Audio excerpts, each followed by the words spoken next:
Assalamualaikum warahmatullahi wabarakatuh.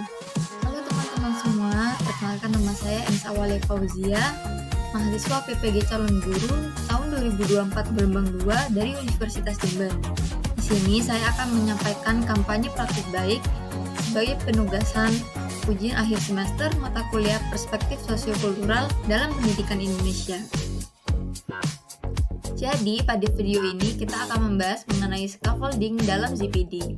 Penerapan scaffolding pada Zone of Proximal Development atau ZPD dilakukan dalam memenuhi kebutuhan belajar peserta didik di kelas 5A SDN Sumbersari 3 Jember. Dan di sini saya akan menjelaskan sedikit mengenai apa itu scaffolding. Jadi, scaffolding dikemukakan oleh Lev Vygotsky yang merupakan bagian dari teorinya ZPD atau Zone of Proximal Development. ZPD dapat diartikan sebagai daerah antara apa yang dapat dilakukan peserta didik sendiri pada actual development level atau tingkat perkembangan saat ini dan apa yang dicapai peserta didik tersebut untuk potensial development level atau tingkat perkembangan potensial bila dibantu oleh orang dewasa atau ahlinya. Dan scaffolding ini memainkan peranan yang penting untuk mencapai level perkembangan potensial peserta didik tersebut. Intervensi penerapan scaffolding. Berdasarkan observasi yang telah dilakukan, peserta didik kelas 5A SDN Sumbersari 3 memiliki karakteristik dan latar belakang sosiokultural yang berbeda-beda. Kemudian, berdasarkan hasil asesmen diagnostik atau asesmen awal, terlihat bahwa kemampuan yang dimiliki peserta didik pun beragam. Guru di sini sebagai fasilitator di kelas berperan untuk memberikan fasilitas pembelajaran yang sesuai dengan keberagaman dan kebutuhan peserta didik tersebut. Dalam hal itu, guru dapat mewujudkannya melalui perencanaan pembelajaran yang tepat dan menggunakan media scaffolding dalam ZPD. Nah, berdasarkan intervensi tadi, jadi penerapan apa yang cocok digunakan? Jadi, model pembelajaran yang digunakan dalam penerapan scaffolding dalam ZPD adalah Problem Based Learning atau PBL. Dalam menggunakan model ini, guru dapat melakukan pendampingan yang menuntun penugasan materi peserta didik secara bertahap. Jadi, proses pembelajaran pada model ini dimulai dari adanya permasalahan, kemudian peserta didik memecahkan permasalahan tersebut dengan cara berdiskusi dengan rekan kelompoknya. Maka dari itu, model ini merupakan model yang cocok digunakan dalam penerapan scaffolding dalam ZPD. Berikut ini adalah 6 kegiatan penerapan scaffolding pada ZPD yang akan dijelaskan lebih rinci sesaat lagi. Hal pertama yang dapat kita lakukan yakni dengan melakukan asesmen awal. Dengan pemberian asesmen awal atau diagnostik, kita dapat mengetahui kesiapan belajar dan kemampuan awal peserta didik, sehingga ini memudahkan kita dalam mengelompokkan peserta didik. Hasil dari asesmen diagnostik ini akan memberikan informasi mengenai batasan ZPD peserta didik. Setelah melakukan asesmen awal, kita dapat mengelompokkan peserta didik secara heterogen. Nah, bagaimana cara mengelompokkan peserta didik secara heterogen? Kita dapat membagi kelas menjadi 5 dan setiap kelompoknya bisa terdiri dari 4 hingga 5 orang. Pembagian kelompok tersebut didasarkan dari asesmen awal yang telah dilakukan, di mana setiap kelompok terdapat peserta didik dengan kemampuan sangat mahir atau tinggi, kemudian terdapat peserta didik dengan kemampuan mahir atau sedang, dan juga terdapat peserta didik dengan kemampuan perlu bimbingan atau rendah.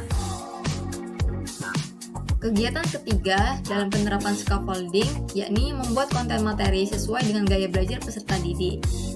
Berdasarkan hasil observasi yang dilakukan pada peserta didik kelas 5A SDN Sumbersari 3, didapatkan bahwa mayoritas peserta didik memiliki gaya belajar visual dan visual auditory.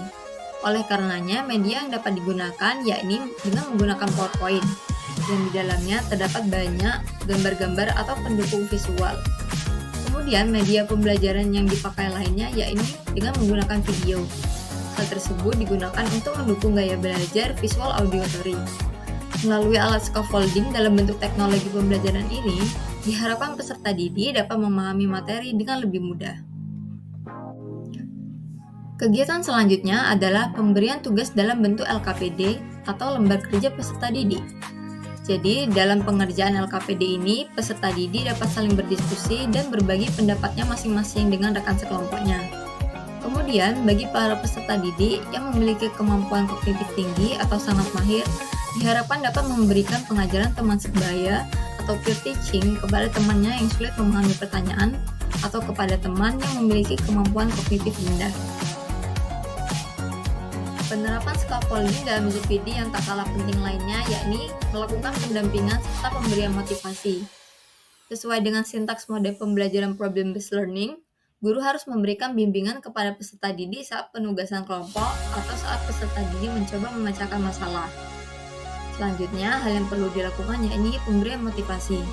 Dengan pemberian motivasi, peserta didik akan merasa terpacu untuk dapat menyelesaikan tugas yang diberikan dan juga dapat mendorong batas zona proksimal.